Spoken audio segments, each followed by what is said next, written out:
Thrissur ചെപ്പാറയിലെ tech break കെട്ടിടത്തിൽ കേന്ദ്ര വനം പരിസ്ഥിതി മന്ത്രാലയത്തിന്റെ ഇടപെടൽ. മനോജ്, നേരത്തെ പൂർത്തിയാക്കാൻ പറ്റാതെ പോയതാണ്. എന്താണ് ഇതുമായി ബന്ധപ്പെട്ട് കേന്ദ്ര വനം പരിസ്ഥിതി മന്ത്രാലയം ഇടപെടുന്ന ഒരു സാഹചര്യത്തിലെ കാര്യങ്ങൾ എങ്ങനെ എത്തിയതാണ്? വളരെ വേഗം.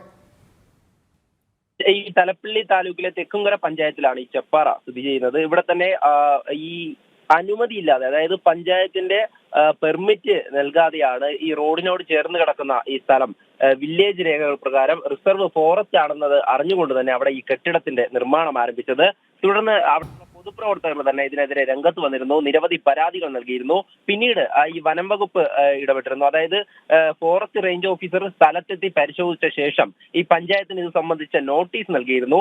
ആ പ്രാഥമിക അന്വേഷണത്തിന്റെ ഒക്കെ ഫലമായി തന്നെ ഇത് വനഭൂമിയാണെന്നുള്ള തിരിച്ചറിവ് ഉണ്ടായി. അതിനുശേഷം ഈ വനം മന്ത്രാലയം തന്നെ ഇടപെടുന്ന സാഹചര്യം വന്നത്. അവിടെയുള്ള ജനങ്ങൾ, പൊതുപ്രവർത്തകരടക്കം ഈ കേന്ദ്ര വനം മന്ത്രാലയത്തിന് പരാതി നൽകിയിരുന്നു.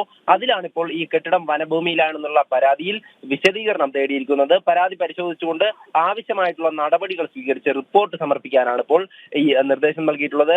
കേന്ദ്ര വനം അസിസ്റ്റന്റ് ഇൻസ്പെക്ടറായിട്ടുള്ള ജനറൽ ഡോക്ടർ ശോഭിത അഗർവാളാണ് ഈ സംസ്ഥാന വനം മേധാവിയോട് വിശദീകരണം തേടിയിട്ടുള്ളത്. എന്തായാലും ഇത് അനധികൃതമായിട്ടുള്ള ഒരു കെട്ടിടമാണെന്നുള്ള ഒരു പരാതി തന്നെയാണ് നിലനിന്നിരുന്നത്. വനഭൂമി കയ്യേറിക്കൊണ്ട് ഈ നടത്തുന്ന ഈ ഒരു ടേക്ക് എ ബ്രേക്ക് കെട്ടിടത്തിനെതിരെ വളരെ വലിയ പ്രതിഷേധം തന്നെയാണ് പ്രദേശത്ത് ഉണ്ടായിരുന്നത്. ഈ പൊതുപ്രവർത്തകർ ഇത് സംബന്ധിച്ച വിവരാവകാശ രേഖകൾ അടക്കം എടുത്തിരുന്നു. അതിനുശേഷമാണ് ഈ തലത്തിൽ ഇപ്പോൾ വിശദീകരണം തേടിയിരിക്കുന്നത്. ഉമേഷ്, മനോജ്, എന്തായാലും വിശദമായ റിപ്പോർട്ടുകൾ വരുന്ന ബുള്ളറ്റിനുകളിൽ പ്രതീക്ഷിക്കുന്നുണ്ട്.